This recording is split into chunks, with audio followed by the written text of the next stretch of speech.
dali na jàmm ñu ànd xëy yër yéenekaay ñu xëyandoo yéenekaay gi di réew mi quotidien xëy di ñu xibaar naan ñu bu dee am na lenn loo xam ne moom la ñu war a def ndànk ci réew mi moom la ñu war a def attention moom la ñu war a bàyyi xel mooy lu jëm ci lekk gi nga xam ne moom la ñu lekk ndax bëri na lu ñu lekk loo xam ne danger la ci réew mi ONG Greenpeace ñoom nee nañu def nañu enquête ci lekk yi nga xam ne moom la ñuy lekk waaye am na ci ay lekk yoo xam ne danger mënu koo weesu te ñi nga xam ne ñooy agro industrie ñoom ñooy jëfandikoo yenn produits yi di ko liggéeyee yenn ci ay lekk yoo xam ne ñoo ngi koy lekk ci réew mi rawatina yenn xeetu meew yi nga xam ne xale yi ñoo ngi koy lekk ak yenn bër yi ak yenn ginaar yi journal bi nee na ñi nga xam ne ñooy agro industrie ñenn ci ñoom ñooy jëfandikoo benn produit boo xam ne Exane la tudd di ko liggéeyee yenn ci huile végétale yi maanaam lu jëm ci wàllum diwlin yi ak yenn ci xeetu produit yi te nag loolee li nga xam ne moo ko wane ak li ko firndeel mooy ay test yoo xam ne def nañu ko ci laboratoire universitaire yi ak laboratoire yoo xam ne yu indépendant lañu maanaam yoo xam ne yu moom seen bopp lañu ginnaaw bi ñu defee nag enquête bi gis nañ ne daal bëri na lekk yoo xam ne ñoo ngi koy lekk ci réew mi maanaam du lu baax loolee nag ONG Greenpeace ñoom ñoo ko daal di xamle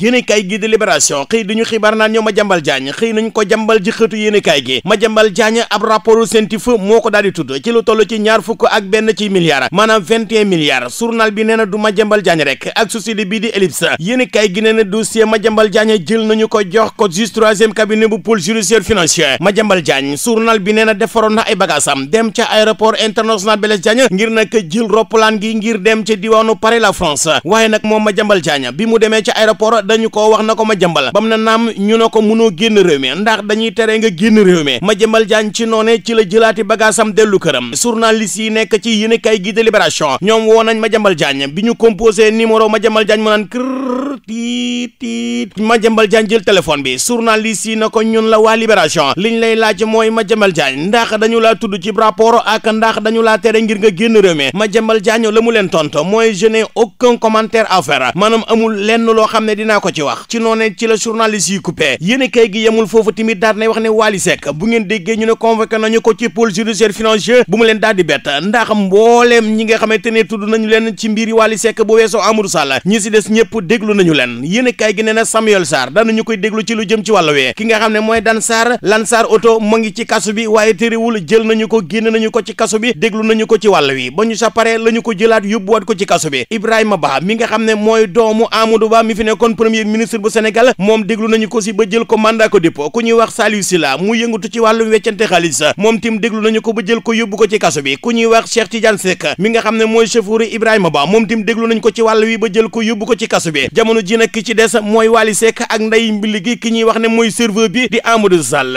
yéen kay gi de Les Échos ñu xëy fekk fa collectif ñoo lànk ñoom waa lànk ñoom nee nañu lànk nañu ba tëdd sa naaj wa lu jëm ci wàllum dundugu cher gi nga xam ne mooy jàbba jonge ci réew mi collectif ñoo lànk ñoom nee nañu bu ñu waxantee dëgg jamono ji nag dund ko wér yaan la Sénégalais yu bëri di dund maanaam dund gi jamono ji demul ci nga dikkul mbay laar ñu jël ay taxes yu bare bari daal di koy teg ci ay mbir jamono ji nag collectif ñoo lànk ñoom ñoo ngi woo askanu Sénégal ngir nag ñu ñaawlu bu baax a baax doxalinu nguur gi ak tële gi nga xam ne nguur gi tële na ko ci saafara jafe-jafe yeek benk ñenk yi nga xam ne askan wi ñoo ngi koy dundoo yéen kay gi de la sa xëy duñu xibaar naan ñu garage bu la jor ñi nga xam ne nag ñooy marchand ambulant yi ak mécaniciens yi ak ñi fa yor ay restaurant ci anam boo xam ne dëppoowul ak yoon jëlee nañu leen fa ministre de l'intérieur jub-jubal jubbanti naraan yu jub lépp tego ci yoon anarchie bi jógee fi pëcc xuugee loolee ci la maître Bamba Cissé di dox ma dox ñëw ci yéen kay gi di Rewmi Quotidien xëy duñu xibaar naan ñu Dame Amar tuddaan nañ ko ci beneenum njombe jëm ci wàllum njaayum oto ndax dafa am benn oto boo xam ne ñaari nit la ko jaay ki mu ko njëkk a jaay kookee dafa am lu mu téq daal di ko koy jox Dame Amar jël oto ba jaay ko keneen ki mu ko njëkk a jaay te mu avanceoon ko waaye jotugu doon ci oto bi kookee nag moo ko laaj lim ko jotoon a avance daam joxu ko woon ba pare di yëkkati ay kàddu yu ñàkk worma ay injure ay saaga jaarale ko ci WhatsApp bi di ko yónnee yéene kay gi nag nee na moo tax Dame Amara démb génn nañu ko dégluwaat nañu ko ci lu jëm ci wàllu woowu génn na xaalis ba nga xam ne moom lañ ko jot a avance waaye téerewul ba léegi ma nga ci kaso bi yéene kay gi di Rewmi Sport xëy di ñu xibaar naan ñu joueur Sénégal bii di Habib Diarra de boo muy tuulee nag du football ci CAN 2025 bi ndax Habib Diarra dafa blessé te nag dana toog ba décembre bi nga xam ne moom la ñu dëgmal soo muy tuulee